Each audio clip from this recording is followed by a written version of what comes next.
Hi friends, आज आमे बनैबा शीत दिनिया धनिया पत्र चटनी। से मु 200 ग्राम धनिया पत्र लेइछि। चलंतु ताको काटी नबा। एठी मु धनिया पत्र डंठल सह लेइछि, काहेकि डंठल रहिबा द्वारा तार टेस्ट बहुत ही बढ़िया होई थाए एवं ताको बड़ बड़ पीसेस करी काटी नउछि। एबे चलंतु टमाटो काटिबा। टमाटो मु गोटाए लेइछि, आपण चाहिले भी दुईटा नै परिबे। टमाटो को मध्य 4 खंड करी बड़ बड़ पीसेस करी मु काटी नउछि।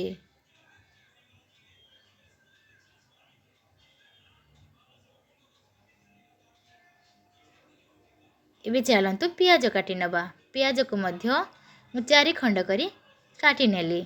लंका दुईटा को चॉप करी देली। एबे कढ़ाई गरम करी सेतरे तेल ढालिबा।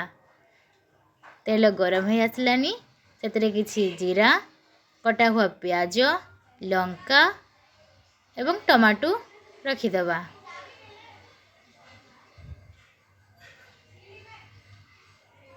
एबे 3-4टा रसुण मध्य देइदबा एवं कटा हुआ धनिया पत्र ता दहरे देइदबा।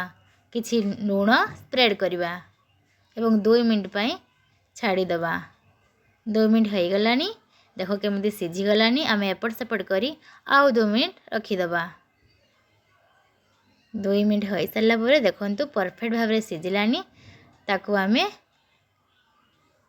गैस रे फ्लेम बंद करी रेस्ट पई छाड़ी दबा। देखंतु एबे हमर चटनी पई प्रिपेयर हो गलानी। ताकू आमे ग्राइंड पई काढी नबा। चलंतु चटनी बनाई नबा। एई देखंतु चटनी बनी गला। एबे ता धरे तड़का लगाइबा। तड़का को भलो भाव रे गोळाइबा। ये देखंतु गोळाई नेले केते सुंदर हमर चटनी बनकी तैयार होईची। एको भात किबा रोटी सहित खाइले बहुत ही स्वादिष्ट लागि थाए। आपण माने थरे ट्राई करंतु एवं कमेंट माध्यम जणांतु केमिति लागिला। जदि मो वीडियो भलो लागि थाए तबे लाइक शेयर सब्सक्राइब करबा को जमारो भूलिबेनी। Till then tata bye bye.